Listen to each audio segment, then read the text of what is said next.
नवरात्र चालू आहे आणि देवीच्या प्रसादासाठी मी इथं शंकरपाळी करायचं ठरवलं. त्यासाठी मी इथं 1.5 वाटी साखर घेतली आहे. ती मिक्सरच्या जारमधनं बारीक अशी फिरवून घेतलेली आहे. ते फिरवण्यामागचं कारण एवढंच की ती लवकर दुधात विरघळावी.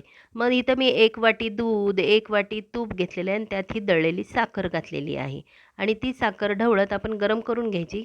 गरम इतपतच करायची की आपल्याला ती साखर दूध आणि ह्याच्यामध्ये तुपामध्ये विरघळवायची आहे. जास्त उकळी नाही काढायची. आपल्याला जस्ट साखर विरघळली की गॅस बंद करायचा. मग आणि परातीत इथं मी 1 किलो मैदा चाळून घेतलेला आहे. हा मैदा चाळणं गरजेचं आहे. मैदा चाळून झाल्यानंतर त्यात मी पाव चमचा मीठ टाकलेलं आहे. कुठल्याही गोड पदार्थात मीठ टाकलं की त्याची चव वाढते. म्हणून मी इथं मीठ टाकलेलं आहे आणि ते सगळा मैदा मिक्स करून घेतलेला आहे.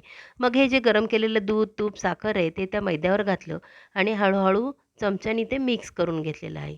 एकसारखं मिक्स करायचं, कुठेही गुठळ्या वगैरे होऊ द्यायच्या नाहीत आणि मिक्स केल्यानंतर ते हातानंच मी मळायला सुरुवात केली. ते छान असं मळून घेतलं हळू-हळू.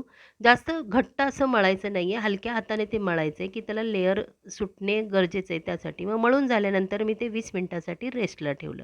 20 मिनिटानंतर पुन्हा मी थोडंसं हलक्या हाताने ते मळून घेतलं. त्याचे मोठे-मोठे पेढे काढले आणि पेढे काढून ते लाटायला सुरुवात केली. ते साईडने थोडेसे फाटतातच, तर ते घडी केली आपण आणि त्याचे पुन्हा असं व्यवस्थित हे करून लाटायला सुरुवात केली. एकसारखे असं ते लाटून घ्यायचे आपण.